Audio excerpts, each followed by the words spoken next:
Empezaremos pues con los que están. Eh,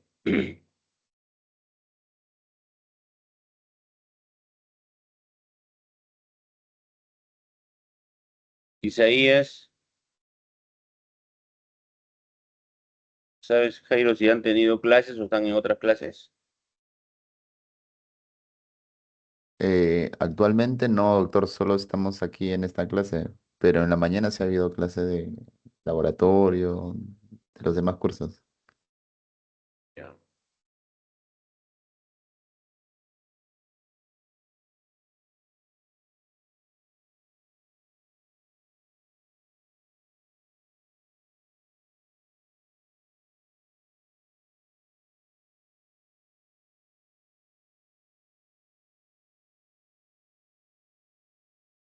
Doc, ¿se me escucha? Hola. Sí, doctor, ya, disculpen, mi audio no podía escucharlo, recién me acaban de avisar.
Ok, Isaías, ¿comenzamos?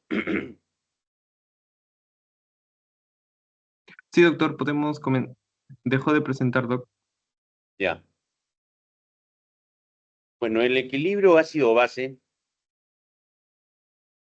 es un tema a veces un poco pesado, ¿no? En la práctica clínica, ¿ya? Pero es en realidad, aquí tenemos unas tres fórmulas rápidas de poder recordar y poder analizar el estado ácido-base de nuestros pacientes.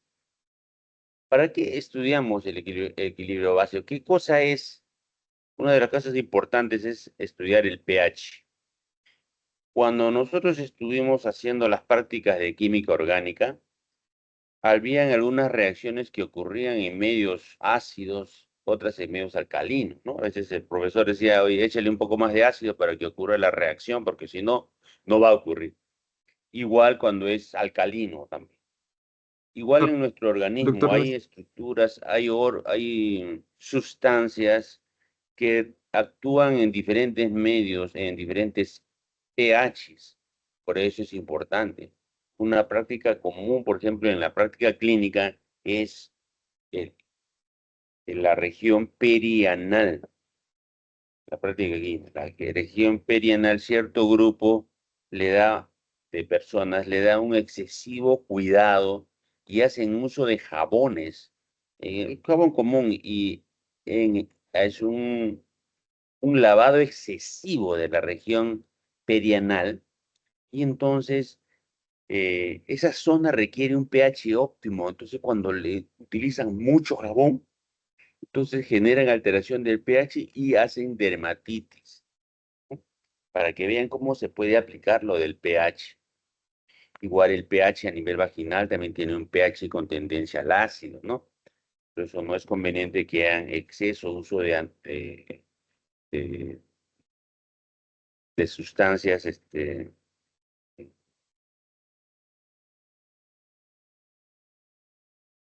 jabones en excesivo, ¿no? Hay que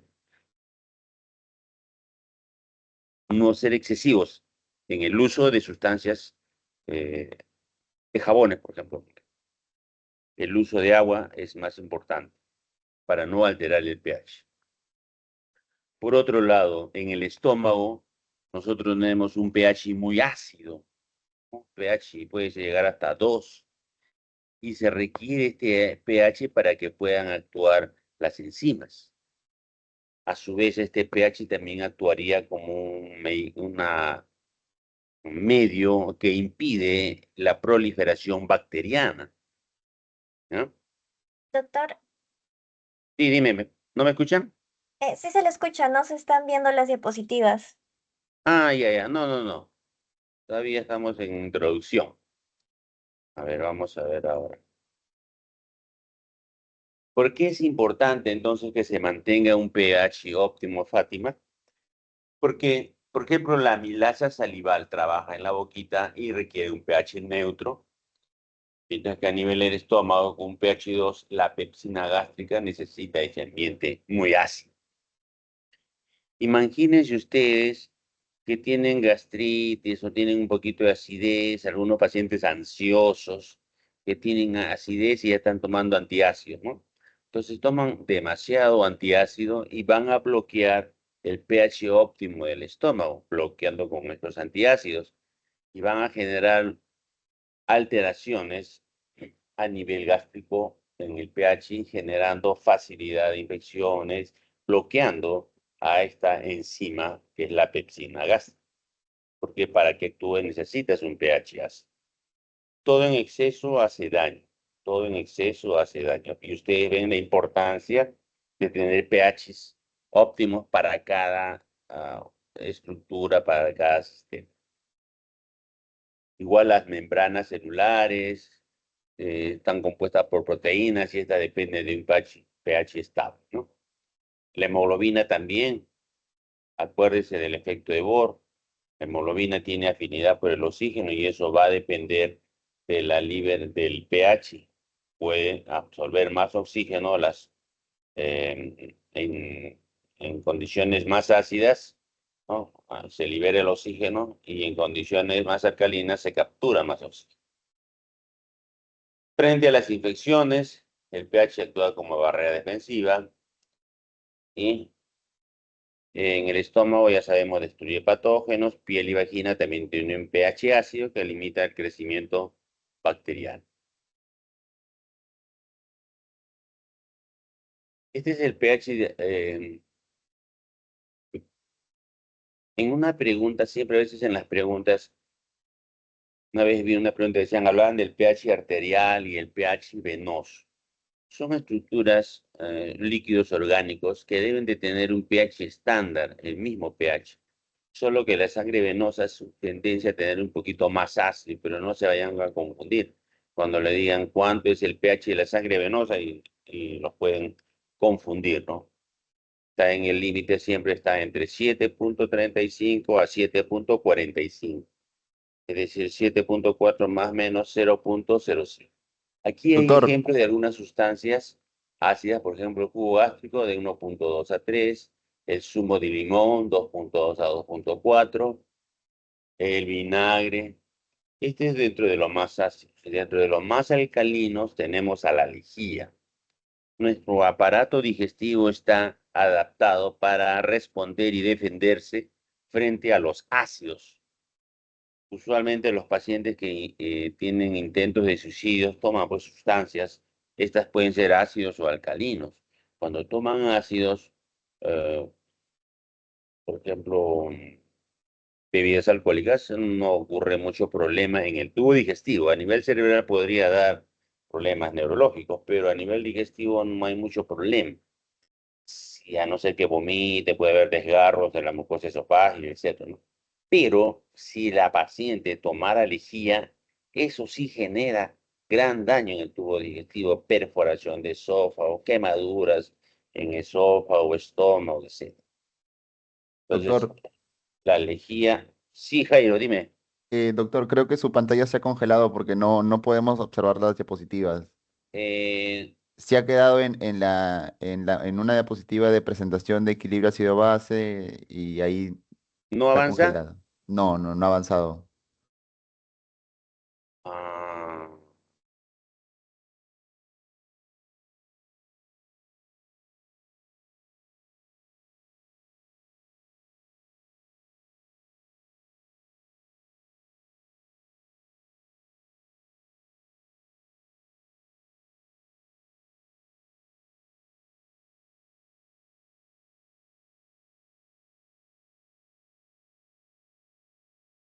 Ahora,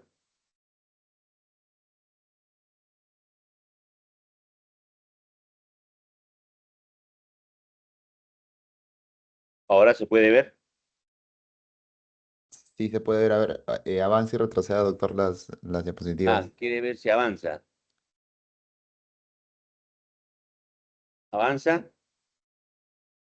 Sí, avanzan, a ver, que confirmen mis compañeros. Yo lo veo que avanza en mi computadora. No Ya. sé. Ahí, como les comentaba sobre los pH de los más extremos, ¿no? Jugo gástrico de 1,2 a 3 y de la lejía de 14. Cuando vengan un paciente que tenga un intento de suicidio por ingesta de alguna sustancia, la lejía es uno de los más agresivos y no se hace lavado gástrico porque lesionas más con la sonda nasogástrica. Ese se hace la exploración con endoscopía. Y siempre hay que, en la anamnesis, tienen que preguntar qué cantidad tomó y si tomó los sorbos. Habitualmente los pacientes preparan la lejía, lo diluyen y se toman el sorbo, queda el sorbo en la boca y se arrepienten en ese momento y lo botan. Y solamente se lesionan la boca. Por eso en la anamnesis es preguntar cómo lo preparó y si lo tomó realmente. ¿Cuántos sorbos tomó? Es la pregunta. Clave, yo diría. Porque si no tomó ni un sorbo, no me arrepentí y lo boté. Entonces te da más tranquilidad en el manejo del paciente. Aquí tienen algunos valores, Jairo, ¿ves estos valores del pH?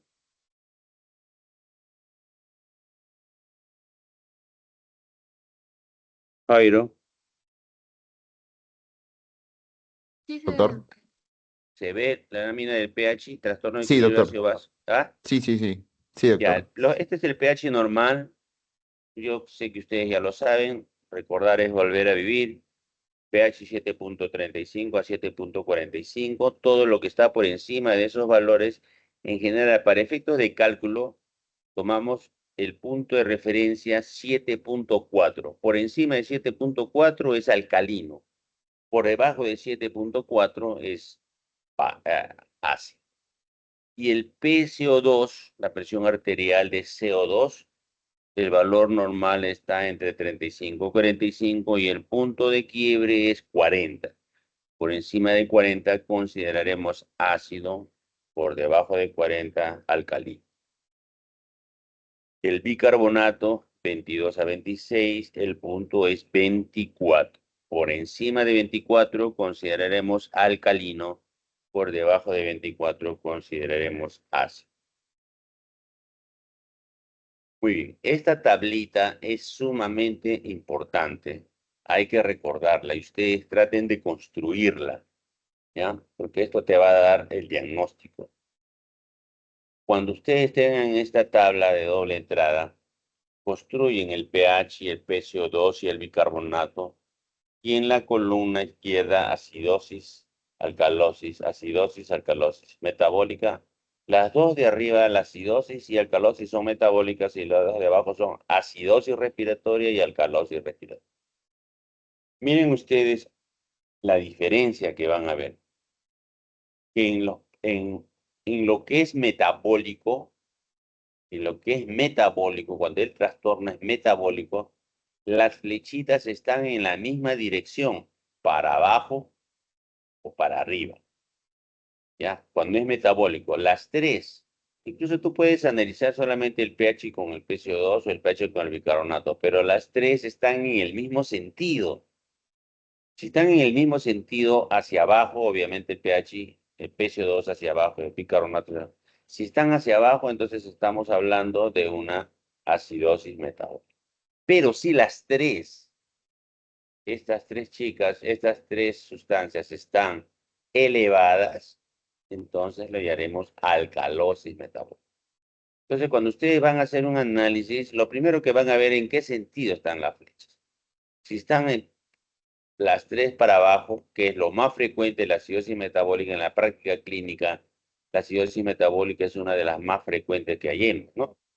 Cetoacidosis diabética, insuficiencia renal aguda, insuficiencia renal crónica, intoxicación medicamentosa, casi todo es acidosis metabólica, sepsis, ¿ya? Entonces la acidosis metabólica casi todas las preguntas van haciendo diagnóstico de acidosis metabólica. Muy bien, vamos a encontrar que el pH debe estar por debajo de 7.4, el PCO2 debe estar por debajo de 40 y el bicarbonato debe estar por debajo de 24. Así lo van a encontrar. Entonces, si ven así, dicen, ah, es una acidosis metabólica. ¿Ya? Y al revés, cuando la flecha. En cambio, cuando es respiratorio, es opuesto. El pH es opuesto a los otros dos, al PCO2 y bicarbonato. ¿Ya? Tanto para acidosis respiratoria como para alcalosis respiratoria. Son opuestos. Acidosis, si el pH está por debajo, obviamente será una acidosis. Como están opuestos, será acidosis respiratoria. Y alcalosis, cuando el pH está por encima de 7.4, entonces será una alcalosis respiratoria porque están opuestos el PCO2 y el bicarbonato. Esto de aquí se logra visualizar en una mnemotécnica, cuando el metabólico es igual y el respiratorio es opuesto. Y ahí dice miro. Metabólico igual, es una mnemotécnica que se llama miro, para que no se olviden que el metabólico, la flechita están en el mismo sentido y el respiratorio están en sentidos opuestos.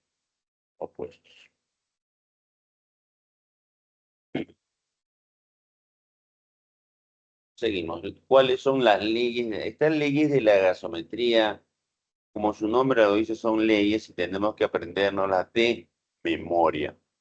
No hay forma de rebatir, de pedir una audiencia, no. Aquí, esta es una ley y se cumple. Cuando hablamos de acidosis metabólica, cuando el bicarbonato está bajo. Debajo de 24, decimos, oye, esta es una acidosis metabólica.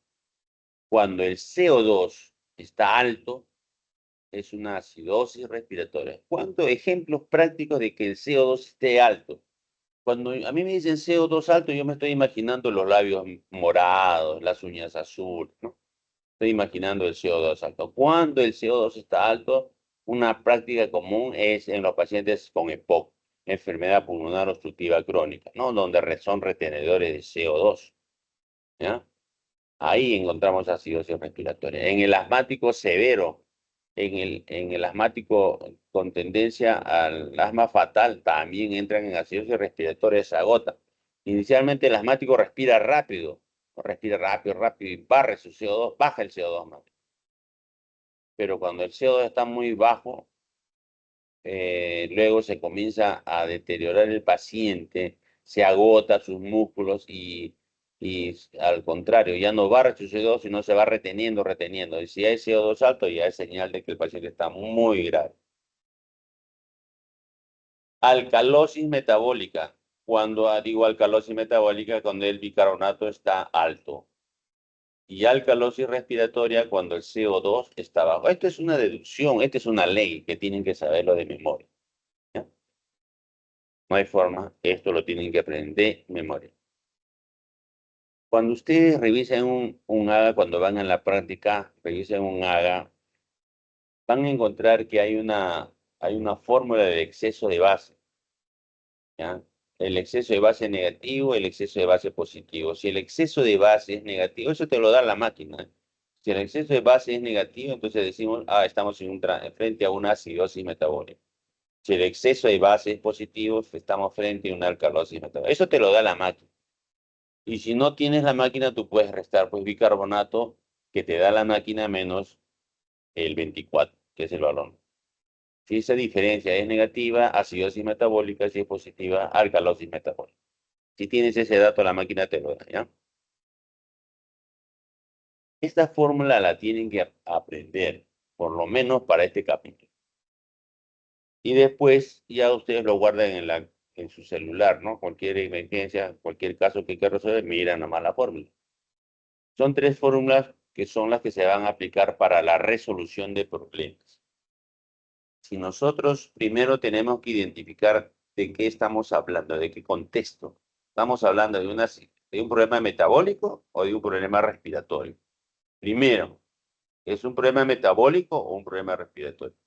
Si es metabólico, tenemos que estar aplicando la fórmula de Pirino. Si es una acidosis, aplicamos la fórmula 1. Si es una alcalosis, aplicamos la fórmula 2. Si es un problema respiratorio, aplicamos solamente una fórmula. Muy bien, entonces ahora tengan sus calculadoras esta fórmula hay que copiarla.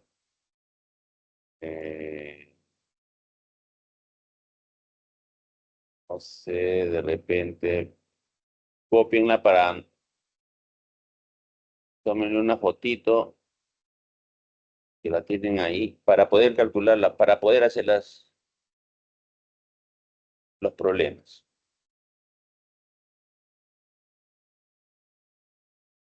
A ver, este primer problema. A ver, Jairo, tú que estás participando, dime, ¿este pH corresponde a un pH ácido o alcalino?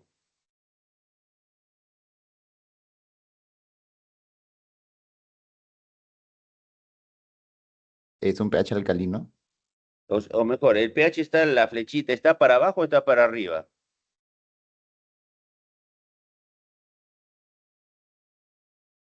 Para arriba.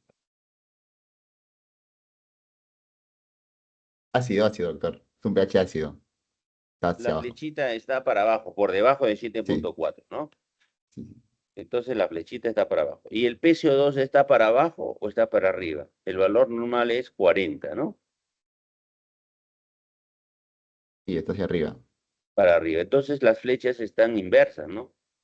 El bicarbonato estándar, el 24, está dentro normal.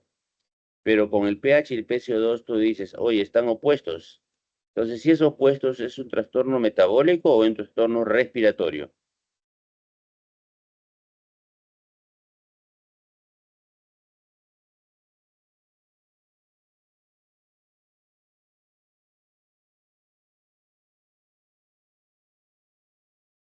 Regresamos acá. Respiratorio.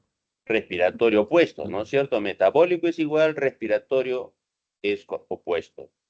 Entonces, cuando es opuesto, es respiratorio. Si es un problema respiratorio, entonces aplicamos la fórmula tercera. Ya digo, oye, es un problema respiratorio. Entonces, digo, tengo, según lo que estoy viendo, es una acidosis respiratoria, ¿no es cierto?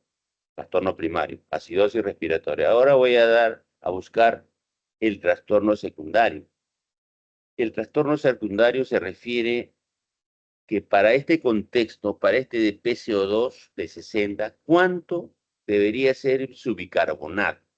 El bicarbonato de eso es bicarbonato estándar.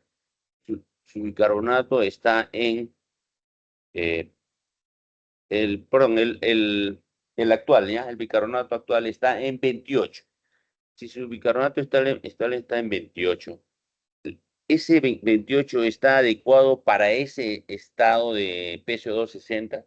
Entonces nosotros tenemos que calcular su bicarbonato en el que debe de estar. Si está, nos sale 28, entonces quiere decir que está compensado, ¿no? No hay problema. Pero si nos sale muy alto, muy bajo, diremos cuál es el trastorno secundario. Entonces aquí lo primero que hacemos es el diagnóstico de acidosis respiratoria como trastorno primario. Respiratorio. Entonces ahora vamos a buscar el, el trastorno secundario, el metabólico. ¿En qué estamos? Calculamos su bicarbonato. Entonces, ideal. ¿Cuánto sería su bicarbonato, Jairo? Ahí tienes la fórmula. ¿Cuánto sería el bicarbonato? El bicarbonato esperado es 0.4 por PCO2 más 8 más menos 2.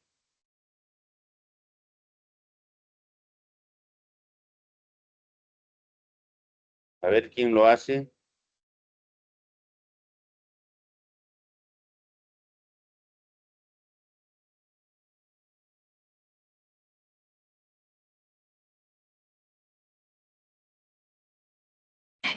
Doctor, ¿sería 32 más menos 2? Perdón. ¿Sería 32 más o menos 2? Más A o ver, menos 2. Entre 30 y 34. ¿cómo has aplicado tu fórmula? 0.4 por 60 más 8.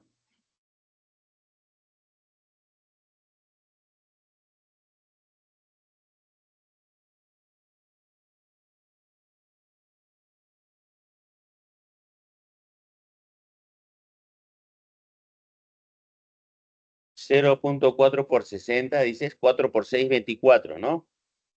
Más 8, Sí, 32. sería Más 32. Ajá, más menos 2, entre 30 y O sea, 34. estaría entre 30 y 34. ¿Cierto? O sea, el bicarbonato para ese contexto debería estar entre ¿cuánto, Solange? Entre 30 y 34. 30 y 32 debería estar el bicarbonato. Y aquí lo encontramos en el bicarbonato actual, está en 28. ¿Está normal o está disminuido? Está disminuido. Debe estar entre 30, ¿no? Sí.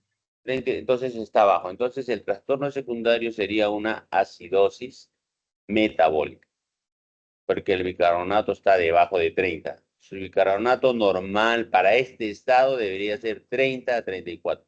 Pero como está abajo, por debajo de ese 30, entonces decimos que está en acidosis metabólica. Entonces, el trastorno primario es acidosis respiratoria y el trastorno secundario es una acidosis metabólica. Bien.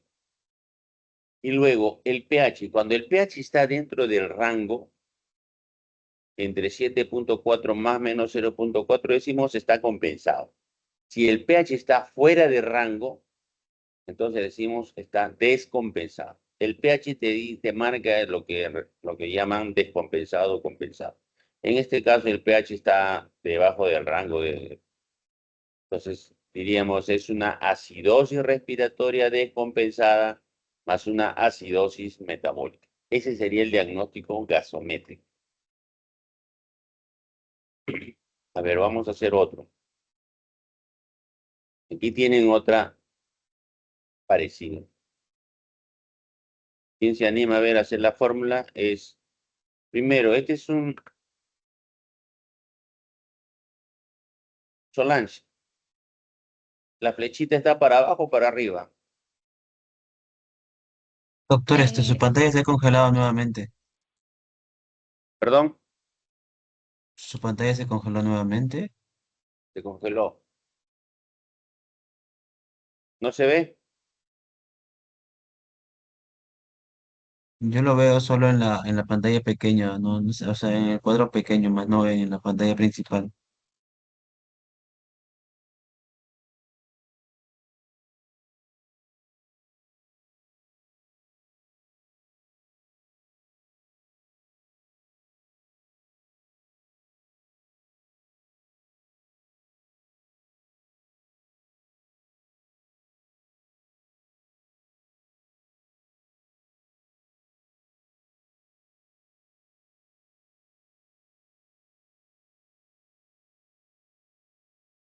Ahora,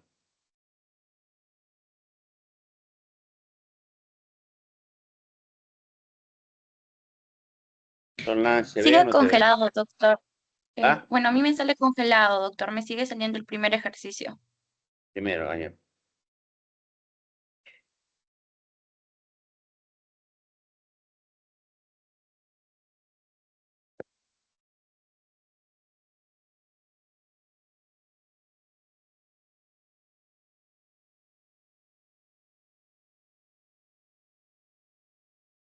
Ahí lo pueden ver. Sí, doctor, ahí sí se ve. Ya. A ver, ese es el análisis, por favor. ¿El trastorno primario es respiratorio o metabólico? Según las flechitas. ¿Qué opinan?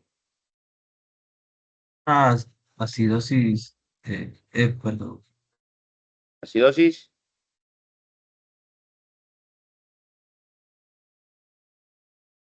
Habla nomás, no tengan miedo. Trastorno respiratorio. ¿Cómo? Respiratorio. Acidosis respiratoria, ¿no? Porque están opuestos, ¿no? pH está para abajo y bicarbonato, y el PCO2 está para arriba. Bicarbonato también está para arriba. Están opuestos de respiratorio. Acidosis respiratoria, compensada, descompensada por el pH. Com- El Compensada pH porque debe está... ser 7.4 más menos 0.05, o sea, hasta 7.35. Está por debajo de Sí. 7.35, entonces es descompensado. Entonces tenemos una acidosis respiratoria descompensada. Ahora calculamos entonces el bicarbonato para ese estado. ¿Cuánto es el bicarbonato?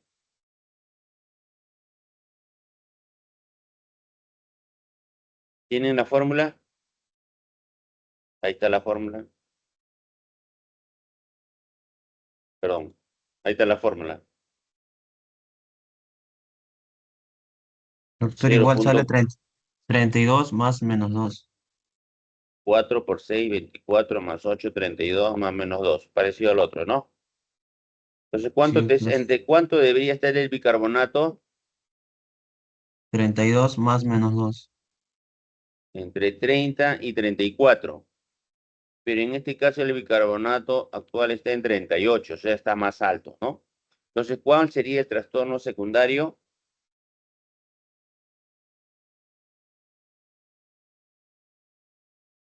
Si el bicarbonato está alto, Alcalosis metabólica. Una acidosis metabólica. alcalosis metabólica. Muy bien. Una alcalosis. Entonces, el diagnóstico sería acidosis respiratoria descompensada con una alcalosis metabólica.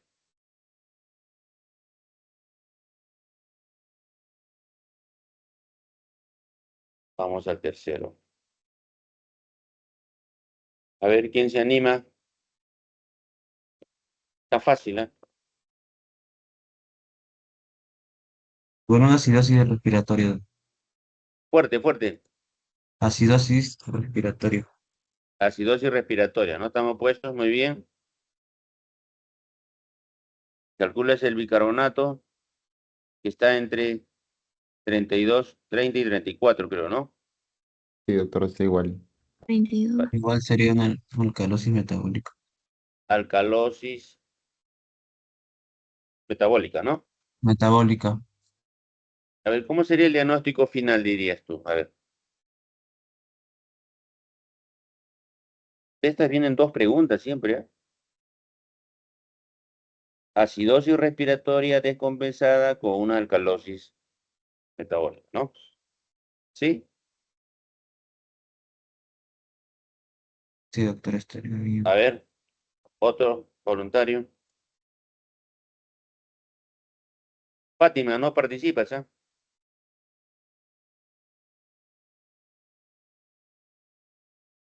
Una acidosis respiratoria. A ver, Fátima, fuerte, Acidosis respiratoria. muy bien. Compensada, descompensada, Descompensado. muy bien. Y el trastorno secundario hay que calcular el bicarbonato. PCO 2, ponle 80, a ver, para que sea más rápido. Ahí está la fórmula. Sale 40, doctor. 40 más 8 menos por 2. 4, 32 más 8, 40. Está entre 38 y 42, ¿no? Sí. Pero aquí el bicarbonato está en 33. Entonces, ¿cuál sería el trastorno secundario, Fátima? Acidosis metabólica. ¿Cómo? Acidosis Una metabólica. acidosis metabólica. Metabólica, ¿no? El trastorno primario es una acidosis respiratoria descompensada y un trastorno secundario sería una acidosis. ¿Qué era? ¿Cuánto salía? ¿38 el bicarbonato? Fátima, ¿cuánto salía el bicarbonato? Era 40 más menos 2. Ah, ya, entonces sería una acidosis metabólica secundaria. Muy bien. Entonces siempre buscamos si es el pH alcalino o ácido, ¿no? Ácido o alcalino. Esto vemos siguiendo las flechitas. Eso nos va a ayudar bastante. Si es metabólico igual, respiratorio opuesto. Y luego vemos si el trastorno primario es metabólico o respiratorio en base a lo primero. Y luego buscamos la fórmula, ¿no? Compensado o descompensado te lo da el pH y si es agudo o es crónico. En este caso estamos haciendo puro agudos, ¿ah? Ya. Este es un problemita, a ver. Un problema aplicado. Es una mujer de 18 años que ingresa por trastorno de conciencia. Cuando un paciente tiene trastornos de conciencia, ustedes se acuerdan de sus vocales de primer grado. Ahora creo que en 3 años de jardín les enseñan. A, E, I, O, U. Mujer de 18 años que ingresa por trastorno de conciencia. Cuando dicen trastorno de conciencia, ustedes piensan en el A, I, O. A es alcohol. Ahora que está tan peligroso, ustedes van a la discoteca, los pepean con alcohol. Alcohol y clonazepam. Trastorno de conciencia, entonces piensan en el A, que es alcohol. La E, que es epilepsia, o sea, ha convulsionado tan posictal y por eso trastorno de conciencia. La I es de insulina, cuando se le baja la glucosa, que puede ser por insulina o hipoglicemiantes. La O es opiáceos, cualquier tipo de droga, no benzodiazepina, morfina, etcétera, etcétera, etcétera. O. Y la U es de uremia. La U no es de universitario, es de uremia. Entonces el paciente está con trastorno de conciencia, tengo que ver cuál de estas 5 posibilidades. Y después el paciente tiene dificultad respiratoria. Cuando un paciente tiene dificultad respiratoria, puede ser un problema respiratorio, puede ser un problema cardíaco, pero también puede ser un problema metabólico. ¿Ya? Un problema, cuando un paciente tiene acidosis, respira rápido para eliminar el ácido. Entonces, siempre cuando un paciente tiene gran dificultad respiratoria, no necesariamente va a ser cardíaco respiratorio, puede ser metabólico, cuando tiene muchos ácidos, hiperventila.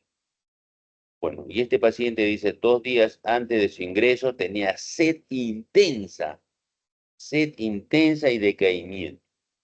Cuando un paciente tiene mucha sed intensa, ¿por qué puede tener tanta sed un paciente? A ver, ¿qué me dice Fátima? ¿Por qué un paciente tiene mucha sed?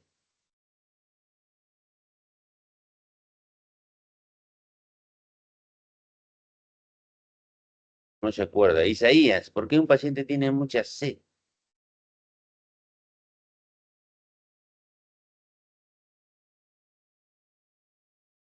A ver, Solange.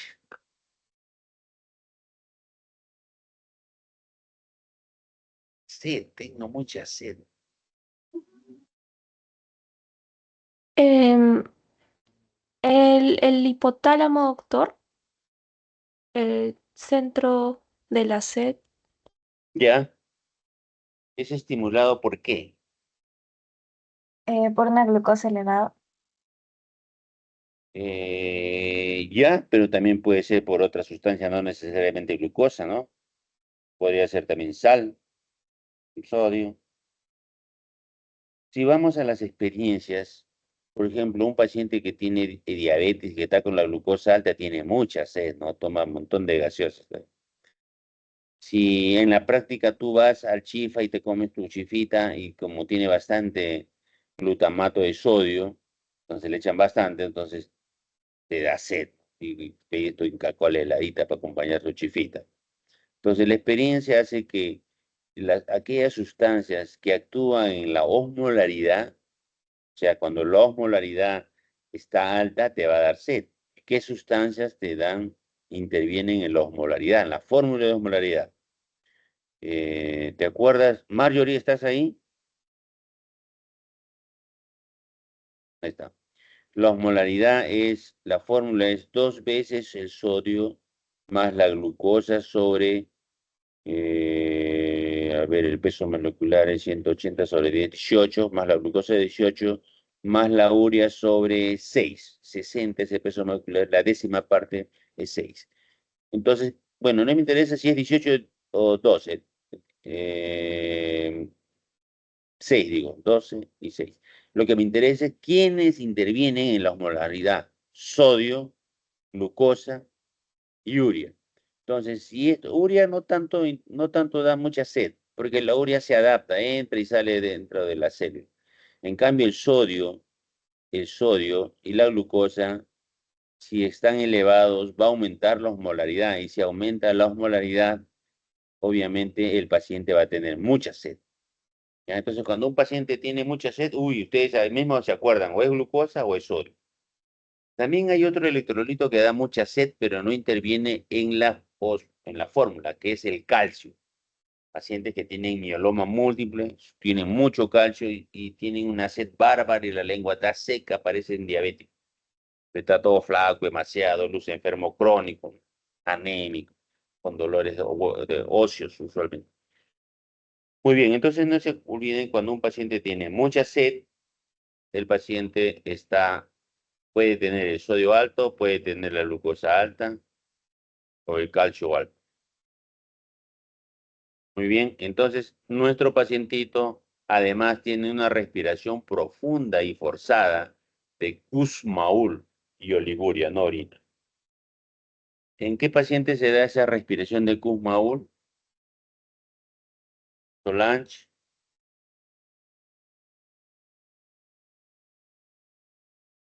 La respiración de Kussmaul es una respiración profunda, intensa. ¿Alguien sabe? En la cetoacidosis metabólica. Cetoacidosis diabética, ¿no? O alcohólica.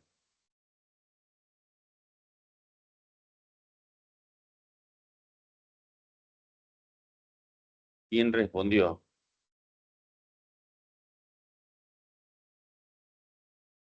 ¿Quién dijo cetoacidosis diabética? Rebeca. No, doctor. ¿No? No. O Puede ser sea, no fui yo, o sea, no fui yo, pero sí es la respuesta. cetoacidosis diabética y también la alcohólica también. Igual te dan ácido y te va a dar hiperventilación, una respiración de Kussmaul. Y la otra respiración cuando dan en traumas encefálicos, ¿cómo se llama la otra respiración que va ascendente? Sube, sube, baja, sube, sube, sube, para luego bajar, bajar, bajar, bajar. ¿Se Shane acuerdan Stock, cómo se llama? Shane Stock. Chain stop, ¿no? Y hace una pausa, puede quedarse ahí nomás, por eso es que estos pacientes que tienen chain stop está indicada la ventilación mecánica. Correcto. Muy bien. Recordando, volver. Entonces, así clínicamente tenemos una paciente joven, mujer, diabética, ¿no? Con una clínica de cetoacidosis diabética. Ahora vemos su diagnóstico gasométrico. Diagnóstico gasométrico. A ver, Rebeca, dime, ¿cuál sería su diagnóstico gasométrico?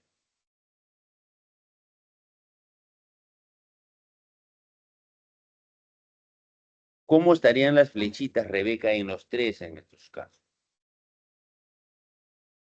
Es Ya. bajo por todo, El pH está para abajo, el PCO2 para abajo. y el bicarbonato igual. Entonces los tres, Oh, cuando las flechas están en el mismo sentido, es un problema metabólico, ¿cierto? Entonces esta es una Acidosis metabólica. así, acidosis, ¿está bien? ¿Qué Metabólica. acidosis? Metabólica. Metabólica. ¿Compensada o descompensada? descompensada. Por el pH, ¿no? Una Compensada. acidosis metabólica descompensada.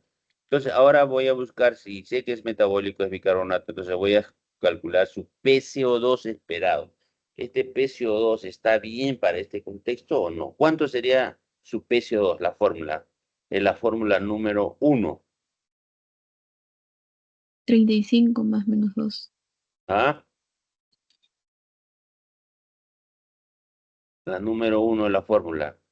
PCO2 tenemos que calcular. Bicarbonato 18. Ahí tienes la fórmula, a ver. 18 es bicarbonato. La fórmula 1. Mm, 18 por 1.5. 35. ¿Cuánto es? 35 más menos 2.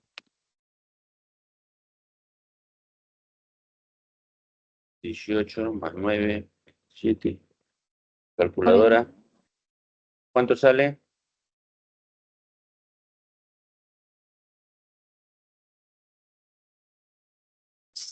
mm, 35 más cinco, menos 2. no, ¿Me escucho? En mi urbanización se ha ido la luz y tengo en la puerta justo está una máquina, un transformador eléctrico que suena igual que un camión prendido petrolero. Tengo ya 2 días que está que me moleste. no arreglan la luz. Y toda la urbanización está dependiendo de este generador eléctrico. Si me quejo que hay mucha bulla, voy a quedarme sin luz. Así que me tengo que quedar callado, ¿no? Hasta que lo arreglen. ¿Me da luz? ¿Calcularon? Entre 33 y 37, doctor. El bicarbonato está entre... ¿Cuánto es 1.5 por... ¿cuánto era? ¿Cuánto 18. era? 18, El 18. bicarbonato era 18. Sí, sale 27 más 8, 35. Y ahí está. El bicarbonato, 18. Quiero calcular el PCO2, ¿no es cierto? 18 por 1.5, ¿cuánto sale? 27, doctor. 27, ¿no? Sí, ¿Sí? sí, doctor. Hablen, pues. Sí, doctor. Ya, es como 18 más 9, ya, 27. 3 por 9, 27. 27 más 8, 35. 35. Entonces está entre 33 y 37, ¿no? Sí, doctor. Ya. Debe estar para ese contexto debe estar entre 33 y 37. ¿Y en cuánto está? Mm, en 26. Entonces está muy bajo, ¿no es cierto? Entonces el trastorno secundario sería una acidosis o una alcalosis. Acidosis. ¡Ey! No. Acuérdate de la ley. No. Alcalosis. Alcalosis, ¿no? Por encima de Entonces, 40 es acidosis, por debajo de 40. Y tiene una explicación que el paciente está hiperventilando, está respirando, está barriendo su CO2, ¿no? En el afán de botar el ácido, está barriendo su CO2. Por eso hace eh, alcalosis respiratoria. Y si pasa el cuadro, sigue pasando, se agotan ya los músculos, puede hacer retención de CO2. Muy bien, entonces aquí tenemos típico cuadro clínico cetoacidosis diabética, donde el diagnóstico gasométrico es acidosis metabólica con una alcalosis respiratoria. Típico. Si se acuerdan así de memoria, esto va a venir siempre el examen así. ¿Para qué vamos a preguntar otra cosa si esto se presenta en la práctica diaria? Ahora miren, aquí tienen el cloro y sodio también. Cloro y sodio que se utiliza en el diagnóstico para Lanyong-Gap. Pero luego lo vamos a ver. Seguimos. Este es un paciente, un joven de 70 años, ¿no? Paciente, cuando yo tenía la edad así como ustedes, yo decía un paciente de 70 años, decía abuelito de 70 años, paciente anciano de 70 años. Ahora que ya tengo 60 años, digo un paciente de 70 años, con respeto, ya no le digo anciano. Va variando de acuerdo a la edad, la categoría que le dan ustedes a los pacientes. A los niños, ustedes le dan niños, si están de esa edad, le dan jóvenes. Va variando de acuerdo a la opinión. En la presentación los médicos dicen paciente de 60 años. Antes decían no, paciente mayor de 60 años. Conforme avanza tu edad vas cambiando tu forma de describir al paciente. Bueno, este paciente le encuentran en la avenida Aviación frente al Hospital 2 de Mayo, donde hay bastantes borrachitos ahí que toman alcohol, en estado de coma, con signos de abandono social. Acuérdense, un paciente que está con trastorno de sensorio o coma, en abandono social, lo primero que pensamos que es alcohol, pues el A, I, O, U, A, la A, alcohol, tiene una intersección alcohólica. Y el alcohol son dos tipos de alcoholes que podemos consumir. Hay varios, ¿no? Pero en el mercado. Hay el alcohol etílico, dentro de los más caros tenemos pues los whisky, por ejemplo, ¿no? Que están bien elaborados, que no te provocan mucho problema, malestares al día siguiente. Es el alcohol etílico. Pero hay un alcohol metílico que es barato, que le echan a los perfumes. Y ese que tiene metanol es el que provoca daño. Y se murieron hace 2 o 3 años en jóvenes en las discotecas por estar consumiendo esto metanol, que es un alcohol barato y que provoca pues este estado de coma, ¿no? Bueno, entonces este paciente llega así en esas condiciones y ustedes dicen, ajá,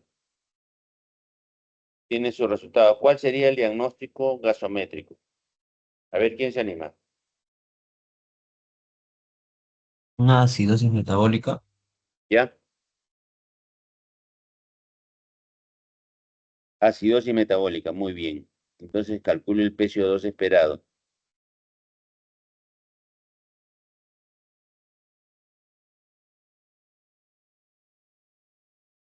Esta es la fórmula. 32 más menos 2. ¿Ya? Entonces, ¿cuánto sería? 32 más menos 2.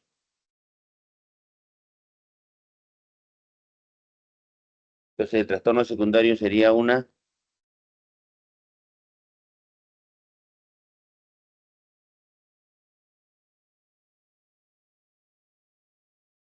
¿Entre cuánto debería estar su PCO2?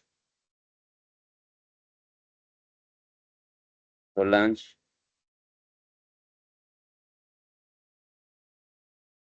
30, 34. Ya, 30. Y el PCO2 está por encima de ese valor normal para este contexto, ¿no? Si Ujú. está por encima de ese valor normal, entonces es una acidosis, ¿no? Acidosis metabólica. No. Respiratoria. Ah, sí, también No, acidosis metabólica primaria descompensada más una acidosis acidosis, respiratoria, ¿no? acidosis respiratoria. Sí, ¿no? Acidosis respiratoria. A pesar que no está por encima de 40, porque para ese estado debería estar, su PCO2 normal no es 40, su PCO2 normal es, me dijeron 32 a 34, creo que me dijeron. Solange, ¿cuánto es su PCO2 para este estado?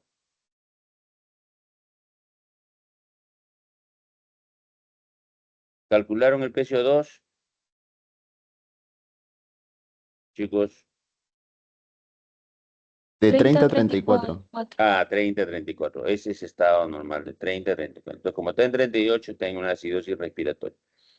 Si este paciente, miren, normalmente cuando un paciente tiene acidosis metabólica, está respirando rápido, ¿no? Está respirando rápido y el PCO2 está bajando. Pero ¿qué significa que el PCO2 está elevándose en este caso? En el anterior caso, el paciente estaba con un PCO2 bajo, ¿no? Estaba barriendo su suelo. En este caso está alto. Significa que el paciente tiene mayor compromiso, está deteriorándose.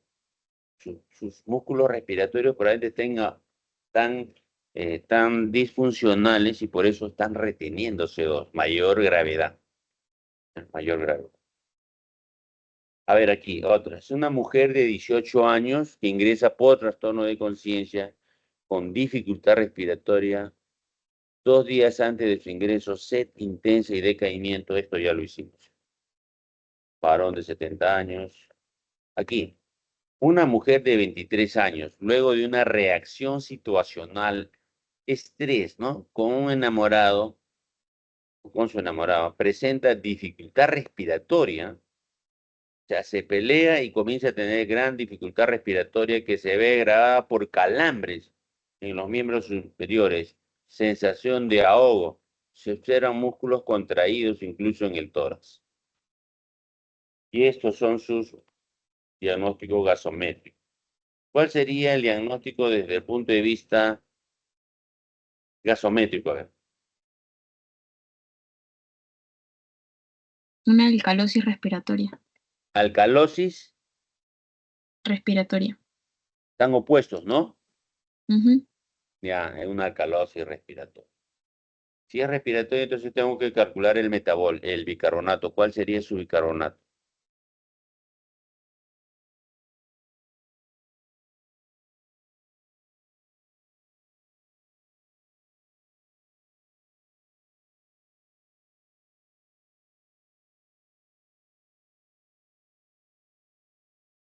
Ahí le pongo la Pero entre, fórmula. entre 16 y 20. ¿Cuánto?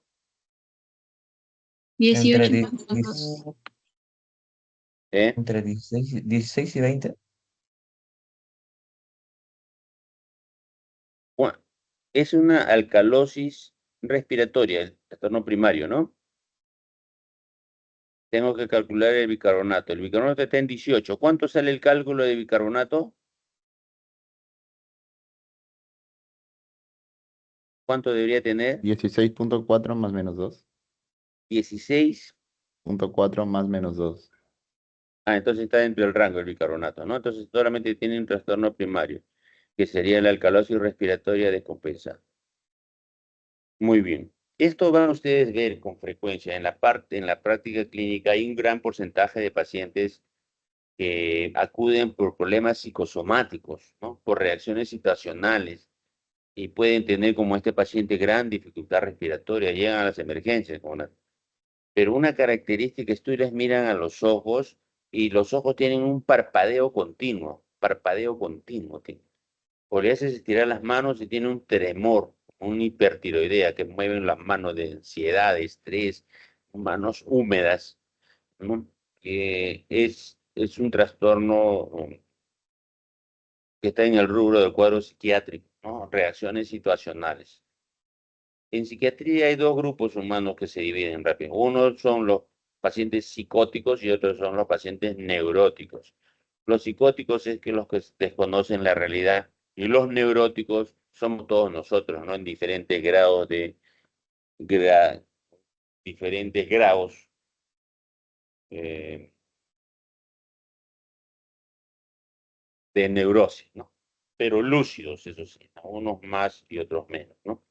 Pero lúcidos dentro de la realidad.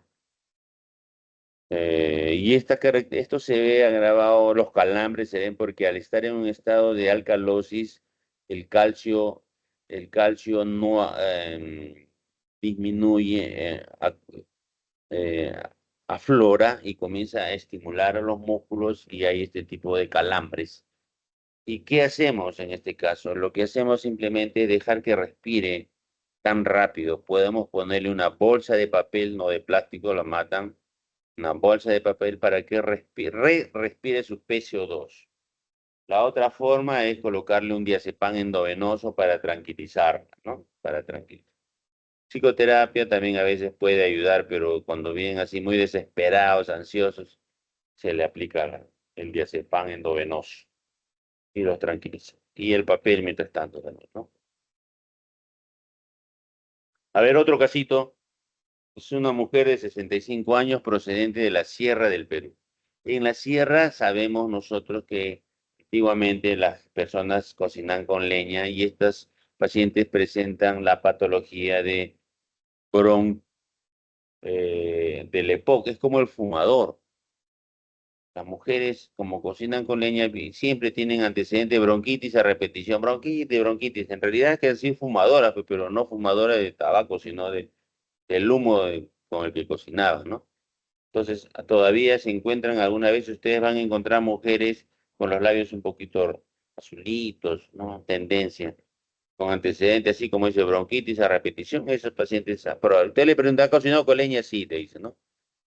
5, 10, 15 años, esa cosa. Entonces, este paciente es una mujer de 65 años, usuaria de cocina de leña, antecedente de bronquitis a repetición y acude a emergencia con dificultad respiratoria progresiva, tos, fiebre. Entonces, para tener un paciente en neumonía, tiene que tener algún factor que favorezca. Cualquiera no hace neumonía. Tiene que tener problemas crónicos, por ejemplo, este paciente asma o puede tener EPOC, enfermedad pulmonar obstructiva crónica producida por el humo, por el tabaco.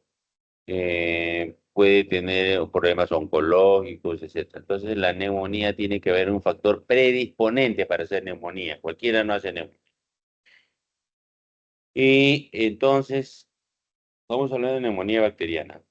Entonces, este paciente tiene dificultad respiratoria y tiene un síndrome bueno, tiene síndrome de dificultad respiratoria y tiene un síndrome febril. Entonces digo, fácil puede tener una neumonía esta señora, ¿no? O bronquiectasias infectadas. ¿Cuál sería el diagnóstico gasométrico?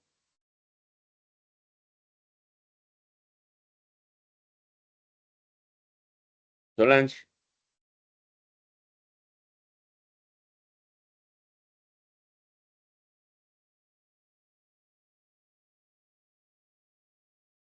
pero es una acidosis respiratoria. Acidosis respiratoria, ¿no? Porque están opuestos, ¿no? pH está para abajo y PCO2 está para arriba. Entonces es una acidosis respiratoria. Muy bien. Si es respiratoria, entonces tengo que calcular su bicarbonato. ¿Cuánto le corresponde a ese bicarbonato? Doctor, sale 40 más menos 2, o sea, entre 38 y 42. Y entonces está bajito. Por la fórmula sería una Alcalosis metabólica. No, alcalosis, es cuando está acidosis, alto acidosis, bicarbonato, acidosis, ¿no? Acidosis metabólica. Está descompensado, ¿no? Por el pH. Acuérdense de las leyes, chicas y chicos. Acidosis, bicarbonato bajo. Alcalosis metabólica, bicarbonato alto. Acuérdense de estas fórmulas de la gasometría, ¿ya?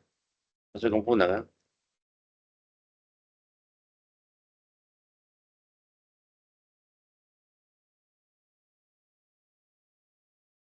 Aquí está el AIU que les hablaba, trastorno de conciencia o coma. A de alcohol, E de epilepsia, I de insulina, O de opiáceos, U de uremia. A veces tienen un paciente con trastorno de conciencia y con el AGA le pueden sacar lo que tiene, el diagnóstico. A ver, este caso.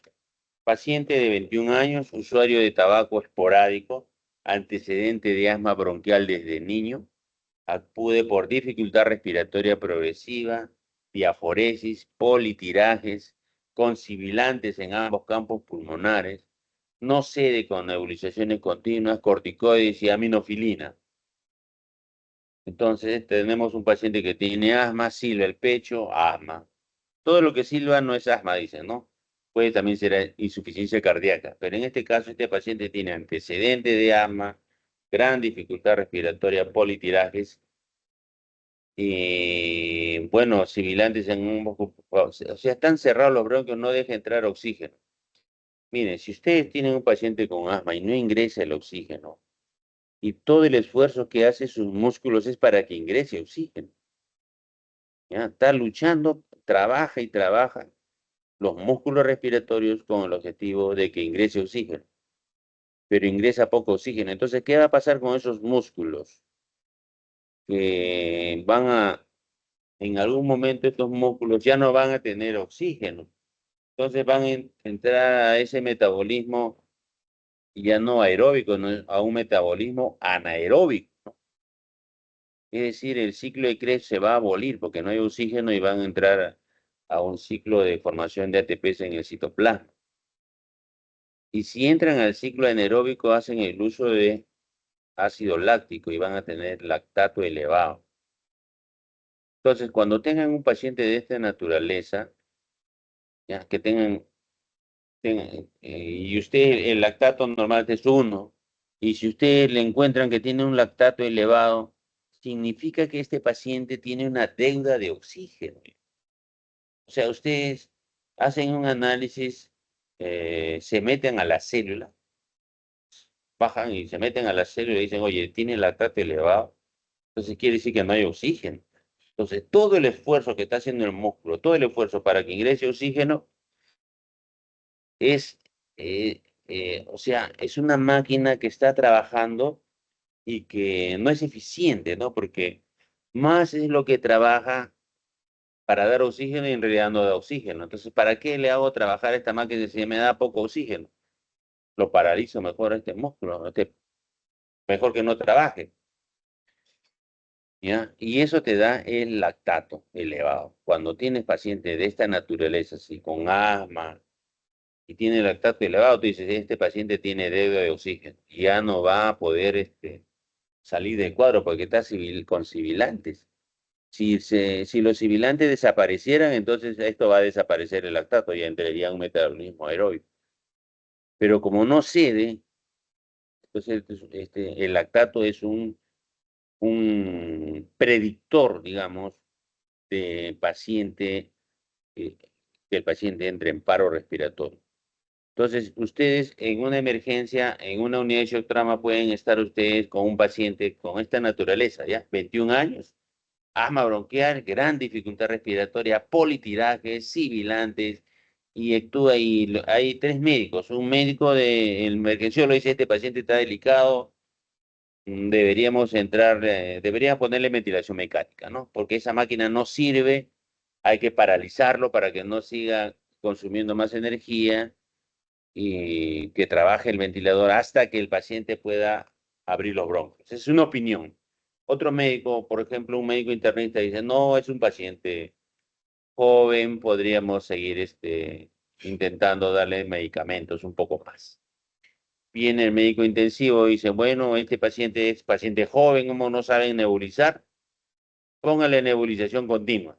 Entonces ya, enfermera, póngale nebulización continua ahí que está permanentemente. Le estoy contando la historia real de un caso, ¿eh? Entonces, tres médicos frente a un paciente tienen tres opiniones diferentes. Porque el paciente está despierto, ¿ya? Pero si el paciente estaría inconsciente no habría dudas, pues. No habría dudas, lo metes a ventilación mecánica, lo intubas y lo metes.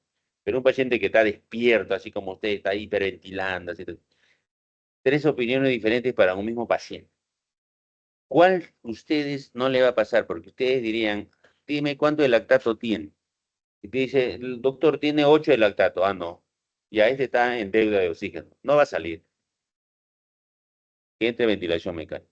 Lo sedan, lo relajan y le meten ventilación mecánica. Y le ponen ya otro tipo de tratamiento, ketamina, o pueden ponerle también estos inhaladores, alotano, etcétera. Ya un medicamento no convencional para que salga el paciente, ¿no? Si no están en un hospital, están en la posta, con ketamina también podría. Es difícil, se pueden morir estos pacientes. Habitualmente han pintado la casa recién y se aspiran o aspiran la pintura nueva y comienza a más severo. Muy bien, entonces no se olviden del lactato. Eso te va a dar un criterio así, desde un punto de análisis bioquímico, tú das tu opinión por el lactato, porque dices tiene deuda de oxígeno. Entonces, esto es una insuficiencia respiratoria, ¿no? Una insuficiencia respiratoria o estado asmático. A ver, ¿cuál sería el diagnóstico gasométrico en este caso? Solange, a ver, dime, ¿es respiratorio o metabólico?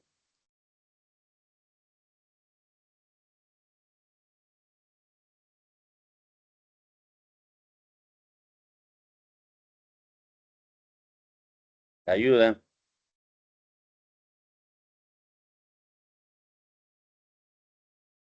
Una acidosis metabólica. Fuerte, fuerte. Acidosis metabólica. Muy bien, las flechitas todas están en el mismo sentido. Entonces tiene una acidosis metabólica, entonces quiero saber cuál sería su PCO2 esperado para ese estado gaseoso. ¿Cuál sería?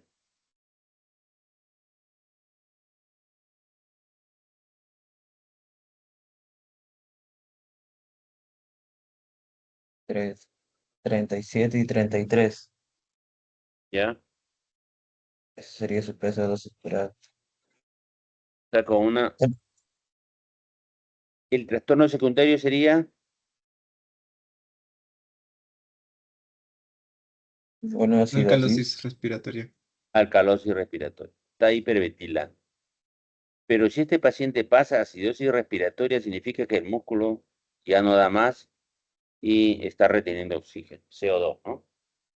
Muy bien. No se olviden del lactato, el metabolismo anaeróbico. Miren este término, un término que nos sirve para hacer algunos diagnósticos. Anion gap. El anion gap es una resta nada más, una resta sencilla entre sodio, cloro y bicarbonato, entre cargas positivas y negativas. El sodio tiene carga positiva y el cloro y el bicarbonato son negativos. Entonces la diferencia debe estar entre 10 más menos 2. Ese es el valor normal, ¿ya? ¿Qué significa entonces si nosotros tenemos un anion gap elevado, ¿ya? Por si acaso, el anion gap se utiliza solamente para acidosis metabólica, no se utiliza para otro tipo de diagnóstico, para alcalosis, para acidosis respiratoria, alcalosis metabólica, alcalosis respiratoria. No, anion gap solo se usa para acidosis metabólica, ¿ya? Para eso se calcula el anion gap. Cuando el paciente tiene acidosis metabólica, ahí aplican anion gap. Si no tiene acidosis metabólica, no apliquen anion gas, no sirve. ¿Ya? ¿Y qué cosa es el anion gas? Entonces la diferencia entre las cargas positivas, sodio a la izquierda y bicarbonato y cloro a la derecha. Entonces tendremos pacientes que tienen acidosis metabólica con anion gap normal y pacientes con acidosis metabólica con anion gap elevado. Anion gap normal y anion gap elevado.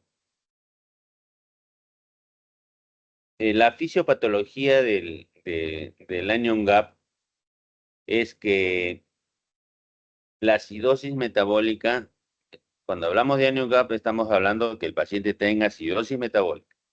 Y la acidosis metabólica se puede dar por dos condiciones. Uno es porque ganas hidrógeno, la acidosis metabólica, ganas hidrógeno, obviamente va a haber acidosis. Y el otro es porque pierdes bicarbonato. Pierdes bicarbonato, entonces también va a haber acidosis. Estos son los dos mecanismos grandes por el cual el paciente puede tener acidosis metabólica. ¿Cuándo ganas hidrógeno? ¿No? ¿Cuándo ganas hidrógeno? Por ejemplo, cuando ingieres alcohol, ¿no? Alcohol, em, metanol, etanol, metilenglicol, intoxicación por aspirina, ácido acetilsalicílico, intoxicación por paracetamol. O sea, son todas aquellas sustancias extrañas que ingresan en nuestro organismo, externos, alcohol, metanol, eh, aspirina, ¿ya? Todos ellos generan ganancia de hidrógeno. Esos son lo que ingresan externamente. Y lo que se forma internamente también puede elevar hidrogeniones. Por ejemplo, la diabetes mellitus y la cetoacidosis. También genera más hidrogeniones, pero no ingresan del exterior, sino se forman internamente. ¿Ya?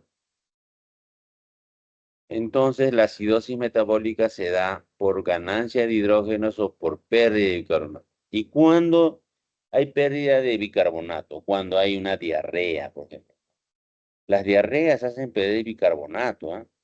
Por ejemplo, los pacientes que tienen una ileostomía, donde pierden bastante, la deposición siempre va a ser líquida o semilíquida, una ileostomía, no hay opción para que el colon absorba. Entonces estos pacientes están crónicamente con diarrea, las ileostomías deberían de recibir sales hidratantes dentro de su tratamiento de dieta diaria, porque pierden líquido. A veces el cirujano lo opera, le hace su ileostomía y tiene que considerar que la deposición que tiene es líquida y con pérdida de electrolitos, debe considerarlo como una diarrea y como tal darle sales hidratantes. Vienen bastante a las emergencias los ileostomías deshidratados, ¿no? Porque no están recibiendo sales hidratantes, como hiponatremia, hipocalemia. Muy bien, entonces esta acidosis metabólica cuando se da por pérdida de bicarbonato es por un problema gastrointestinal. Un diagnóstico elegante también, por ejemplo, es la fístula, ¿no? Imagínense, hace una diverticulitis, se perfora, se comunica el intestino delgado con el intestino grueso a través de un divertículo y entonces hacen una fístula. Y el paciente tiene una fístula y hace perder bicarbonato. Entonces llega con acidosis metabólica. Tiene una acidosis metabólica, no le encuentran la causa, solamente que tiene dolores, un poquito a veces con diarrea, entre sí o no. Y dice, oye, ¿no será una fístula? Es un diagnóstico recontra elegante, ¿ah? Difícil, habría que demostrarlo, ¿no? ¿Por qué hace una acidosis metabólica con pérdida de bicarbonato? Entonces dices, debe ser una fístula, puede ser. Entonces las diarreas, las fístulas pueden hacer perder bicarbonato. El otro son los drenajes y el riñón, pero el riñón ama el bicarbonato, ¿no? El riñón ama el bicarbonato. Si falla tu riñón, comienzas a perder bicarbonato. Y por eso hacen acidosis metabólica a los pacientes renales, porque ya no absorben el bicarbonato. El riñón evita la pérdida de bicarbonato y también favorece la formación de bicarbonato. Si falla el riñón, pierde bicarbonato. Muy bien. Otras dos condiciones también, cuando hay ganancia de hidrógenos pone externo, el cloro se mantiene, ¿no? Porque tú estás ingiriendo alcohol, por ejemplo, metanol, un ejemplo, toma metanol, pero el cloro se va a mantener. En cambio, cuando hay pérdida de bicarbonato como la diarrea, las fístulas, el cloro tiene que elevarse, se eleva para mantener la neutralidad. Ya, porque el bicarbonato es negativo y el cloro también es negativo. Si pierde bicarbonato, el cloro tiene que elevarse para mantener el equilibrio eléctrico. Siempre nuestro organismo trata de mantener un equilibrio eléctrico. Si pierde el bicarbonato, que es carga negativa, entonces alguien tiene que compensar, ese es el cloro. Entonces, en estos pacientes que tienen pérdida de bicarbonato va a haber hipercloremia. El cloro va a estar alto, hiperclorémico. En cambio, en estos pacientes que tienen ganancia de hidrógeno, se ingresa de alcohol, intoxicación por alcohol, aspirina, etcétera, el cloro se va a mantener. El cloro se va a mantener porque tiene bicarbonato. Entonces se llamará normoclorémico. Entonces, miren, el diagnóstico es acidosis metabólica con anion gap elevado. Anion gap elevado porque ha ganado hidrógenos, ha entrado sustancias externas o se han formado internamente, como la cetaciosidad. En cambio, el otro que pierde bicarbonato y el cloro eleva, entonces se llamará acidosis metabólica con anion gap normal, o también le llaman acidosis metabólica hiperclorémica, porque sube el cloro. Muy bien, esta tablita, no se olviden, entonces repetimos, el anion gap se utiliza solo cuando hay acidosis metabólica y es la diferencia entre sodio, carga positiva, y las cargas negativas. ¿Ya? Y luego decimos que la acidosis metabólica se da por dos condiciones, o gana hidrógenos o pierde bicarbonato. Si pierde bicarbonato, que es carga negativa, tiene que elevarse el cloro, que es carga negativa, para que haya una compensación eléctrica. Entonces, las pérdidas de carbonato que más frecuente es diarrea. Siempre preguntan la diarrea, que es anion gap normal, pero hiperclorémico. No le ponen anion gap normal, sino le ponen hiperclorémico, acidosis metabólica hiperclorémica. Es frecuente en la diarrea, típico de la diarrea, hiperclorémica. Muy bien, aquí ampliamos esto del anion gap. Las causas, cuando son externas, van a ganar hidrógenos, son metanol, uremia, o sea, hay una falla renal crónica avanzada, ¿no? Metanol, uremia, cetoacidosis diabética. Esto se forma internamente, el metanol externamente, la uremia internamente. Acidosis láctica se forma internamente. Paraldehído, isoniazida, etilenglicol, salicilatos, todos estos pueden provocar intoxicación. Entonces sería una acidosis metabólica con anion gap elevado. Acidosis metabólica con anion gap elevado. ¿Por qué está elevado? Porque está ingresando sustancias extrañas, ¿ya? Hidrógeno. Ingresa sustancias. En cambio, el otro es pacientes con diarrea, hipoaldosteronismo. La aldosterona es una hormona que favorece la absorción de sodio y agua y hace perder potasio, ¿ya? La aldosterona. Pero si no hay aldosterona, no jala sodio, no jala agua, el paciente se deshidrata y más bien hay una retención de potasio, ¿no? Hay una retención de potasio. Hipoaldosteronismo, entonces, la diarrea, el hipoaldosteronismo, la acidosis tubular renal, la acetazolamida, una sustancia, fístulas pancreáticas, hiperalimentación por NPT. Estos van a provocar una acidosis metabólica con un anion gap normal. Anion gap normal. Hay pérdida de bicarbonato. Acuérdense, hay pérdida de bicarbonato. Si pierde bicarbonato, tiene que subir el cloro, por eso se llaman hiperclorémicas. A la cabeza, diarrea. La pregunta clave es diarrea, siempre preguntan diarrea.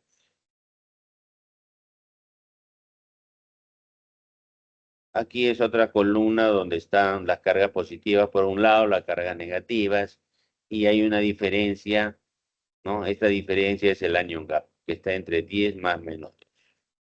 Acidosis metabólica con anion gap aumentado, ahí están los ejemplos, cetoacidosis, acidosis láctica, intoxicación por el en glicol.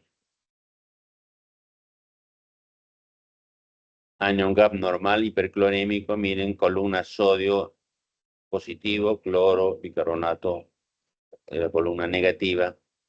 Si el bicarbonato, en este caso el anion gap, bueno, siempre es una acidosis metabólica y tenemos un ejemplo de diarrea o en las fallas renales tempranas, también puede darse que hay una pérdida de bicarbonato. Pérdida de bicarbonato. Si pierde bicarbonato, sube el cloro. Sube el cloro. Entonces, si ustedes ven un cuadro así con una acidosis metabólica y tiene cloro alto, al toque dicen, ah, si tiene cloro alto, ese debe ser un anion gap normal. Un anion gap normal. Por pérdida de bicarbonato, dicen.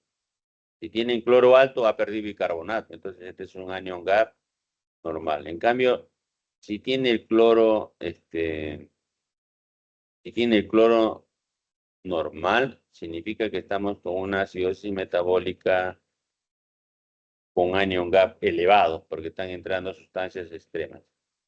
Yo sé que a veces se hace complejo, pero vamos a practicar a ver con este caso. A ver, miren, ¿cuál sería el anion gap? ¿Positivo o negativo? ¿Cuánto vale el anion gap normal? 10 más menos 2. ¿Cuánto es el anion gap de este paciente? ¿Quién se anima? Carga positiva menos carga negativa. ¿Cuánto sale?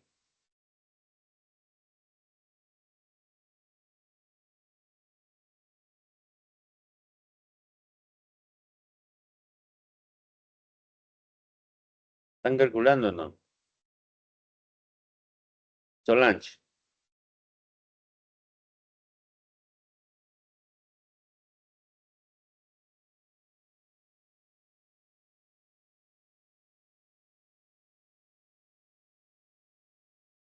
¿Se cansaron? Jairo.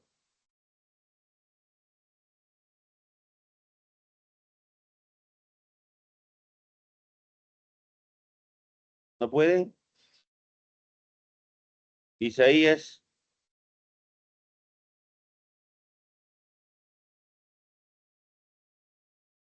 Solamente hay que restar el sodio menos las cargas negativas.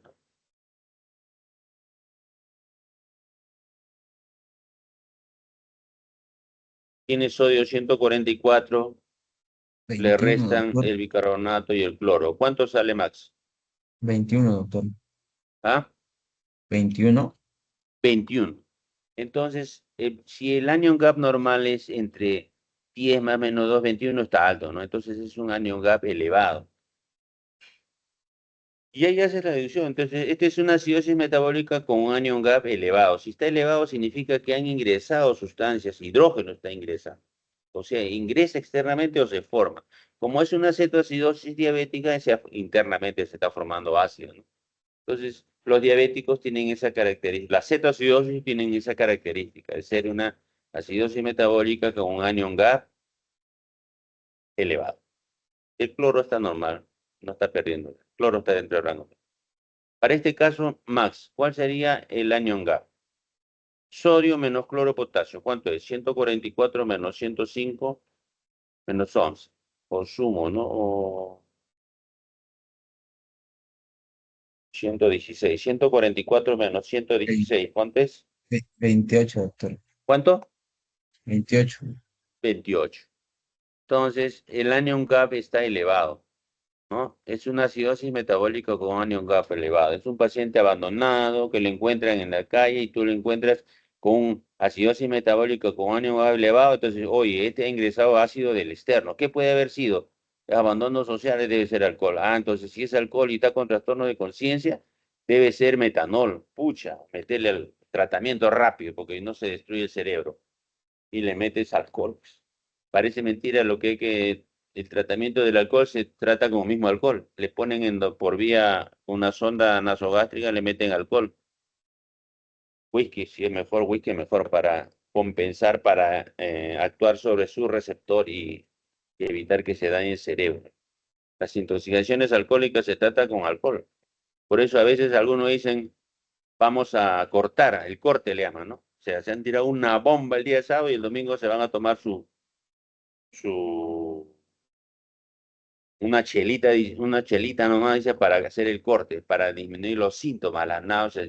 Y es cierto, porque el nuevo alcohol que está tomando es metanol. Y el metanol en exceso ha provocado el acetaldehído, que es el tóxico que genera. Y entonces, cuando tomas nuevamente el alcohol, ese metanol reemplaza o desplaza el acetaldehído y te disminuye los síntomas, ¿no? Lo que pasa es que a unos van a cortar y se tiran otra bomba también ya demasiado. Esa es la aplicación de la clínica y no vayan a estar cometiendo eso. Estar corte y corte, esté tomando a cada rato. Bueno, Max, en este caso entonces tenemos el anion gap elevado, entonces digo, ha entrado una sustancia externa o se ha formado una sustancia. Muy bien, este de acá, a ver, Max, ¿se ve o no se ve? Ah, no tiene sodio, potasio, no tiene sodio, cloro, tampoco.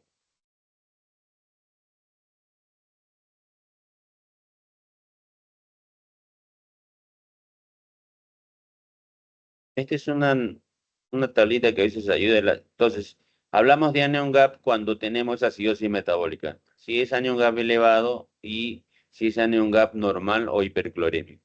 Cuando es acidosis metabólica con anion gap elevado, sabemos que ha ingresado a hidrógenos externamente o se ha formado como acidosis láctica, cetoacidosis, inducida por fármacos, salicilatos, o acetaminofén, alcoholes, puede ser etanol, metanol, etilenglicol, por todas estas cosas externas o internas generan acidosis metabólica con anion gap elevado por ingreso de hidrógenos.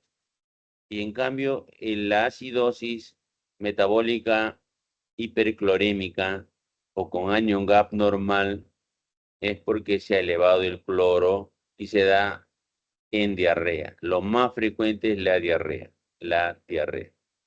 ¿Ya? Muy bien, ahí les paso el PPT y hasta acá nomás. Ya me cansé también ustedes, me imagino que sí. Muchas gracias, doctor. Ahí nos quedamos, ¿ya? Ya Isaías, me imagino que se han cansado, traten de practicar. Mañana practicaré con mis alumnos. Buenas.